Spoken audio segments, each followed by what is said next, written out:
Hi hello నమస్తే, welcome back to Uma's kitchen. ఈరోజు వీడియోలో పనస గింజల గ్రేవీ కర్రీని ఎలా చేసుకోవాలో చూద్దాం. ఈ కర్రీ రైస్లోకే కాదు చపాతీల్లో కూడా చాలా బాగుంటుంది. ఇక లేట్ చేయకుండా వీడియోలోకి వెళ్ళి పనస గింజల గ్రేవీ కర్రీని ఎలా చేసుకోవాలో చూసేద్దాం. మన ఛానల్ ఎవరైనా కొత్త వారు చూసినట్లయితే సబ్స్క్రైబ్ చేసుకుని పక్కనే ఉన్న బెల్ ఐకాన్ని క్లిక్ చేయండి.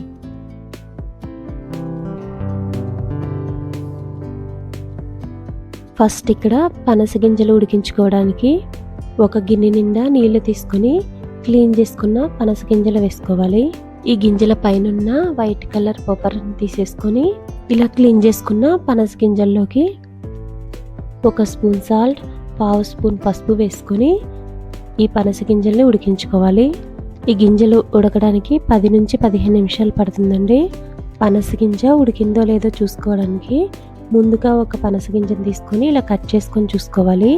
ఇలా కట్ చేయగానే కట్ అయిపోతేనే మనకు గింజ సరిగ్గా ఉడికినట్టండి. ఇప్పుడు ఒక మిక్సీ జార్లోకి 2 మీడియం సైజ్ ఉల్లిపాయల్ని ఇలా పెద్ద ముక్కలుగా కట్ చేసి తీసుకోవాలి. 3 పచ్చిమిరపకాయలు కూడా వేసుకొని ఇలా బరకగా మిక్సీ పెట్టుకోవాలి. మరీ మెత్తగా చేసుకోకూడదండి, ఇలా ఉంటే సరిపోతుంది. ఇప్పుడు స్టవ్ మీద ఒక ప్యాన్ పెట్టుకొని 2 టేబుల్ స్పూన్ల ఆయిల్ని వేడి చేసుకోవాలి. ఆయిల్ వేడైన తర్వాత ఆవాలు, జీలకర్ర, కొంచెం కరివేపాకు వేసుకొని వేయించుకోవాలి. తాలింపు వేగిన తర్వాత మిక్సీ వేసి పెట్టిన ఉల్లిపాయ గుజ్జును వేసుకోవాలి. ఈ ఉల్లిపాయ పేస్ట్ని కూడా సిమ్లో 2 నిమిషాలు వేయించుకోవాలి. అలాగే అల్లం వెల్లుల్లి పేస్ట్ కూడా వేసుకొని పచ్చివాసన పోయే వరకు వేయించుకోవాలి. రుచికి తగినంత ఉప్పు, 1/2 టీ స్పూన్ పసుపు వేసుకొని బాగా కలిసేటట్టు కలుపుకోవాలి. స్టవ్ని మీడియం ఫ్లేమ్లోనే ఉంచుకొని ఈ ఉల్లిపాయ గుజ్జు పచ్చివాసన పోయే వరకు వేయించుకోవాలి. ఇలా 1 నిమిషం పాటు బాండికి మూత పెట్టి ఉల్లిపాయ పేస్ట్ని మగ్గించుకోవాలి. ఇలా మధ్యలో కదుపుకుంటూ 1 నిమిషం పాటు వేయించుకున్న తర్వాత 2 మీడియం సైజు ఉన్న టమాటాలని ఇలా ముక్కలుగా కట్ చేసుకొని వేసుకోవాలి. పెద్ద టమాటా అయితే 1 వేసుకోండి, లేకపోతే చిన్నవైతే 2 వేసుకోవచ్చు. టమాటా ముక్కలు ఇలా కలిపిన తర్వాత బాండికి మూత పెట్టుకొని 2 నుంచి 3 నిమిషాలు సిమ్లో మగ్గించుకోవాలి. టమాటా ముక్క మనకి కొంచెం సాఫ్ట్గా అవుతే సరిపోతుందండి, అప్పటి వరకు మగ్గించుకుంటే సరిపోతుంది. ఇప్పుడు ఇంకొకసారి బాగా కలుపుకొని ముందుగా ఉడికించుకున్న పనస గింజల్ని ఈ సైజు ముక్కల్లో కట్ చేసుకోవాలి. ఈ సైజు ముక్కలు అవుతేనే కర్రీలోకి బాగుంటాయండి. మీకు కావాలనుకుంటే ఇంకా చిన్న ముక్కలు కూడా కట్ చేసుకోవచ్చు. వీటిని ఒకసారి బాగా కలుపుకొని 2 నిమిషాలు మగ్గించుకోవాలి. ఇప్పుడు కర్రీని ఉడికించుకోవడానికి చిన్న కప్పుతో వాటర్ వేసుకోవాలి.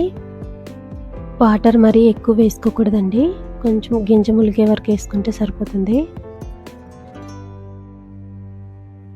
ఇప్పుడు 1 టేబుల్ స్పూన్ కారం వేసుకోవాలి.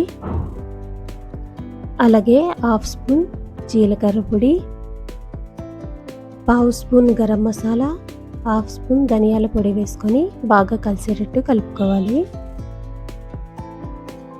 ప్యాన్కి మూత పెట్టి 10 నుంచి 15 నిమిషాలు మీడియం ఫ్లేమ్లో కర్రీని ఉడికించుకోవాలి. ఇప్పుడు 4 పచ్చిమిరపకాయ ముక్కలు వేసుకొని బాగా కలిసేటట్టు కలుపుకోవాలి. ఆల్రెడీ మనం పనస గింజలు ముందుగానే ఉడకబెట్టుకున్నాం కాబట్టి కర్రీ ఉడకడానికి ఎక్కువ టైం పట్టదండి. ఇలా మధ్యలో కదుపుకుంటూ నీళ్ళన్నీ ఎగిరిపోయే వరకు 10 నుంచి 15 నిమిషాలు కర్రీని ఉడికించుకుంటే సరిపోతుంది. స్టవ్ ఆఫ్ చేసే ముందు సన్నగా కట్ చేసుకున్న కొత్తిమీర వేసుకొని బాగా కలిసేటట్టు కలుపుకోవాలి.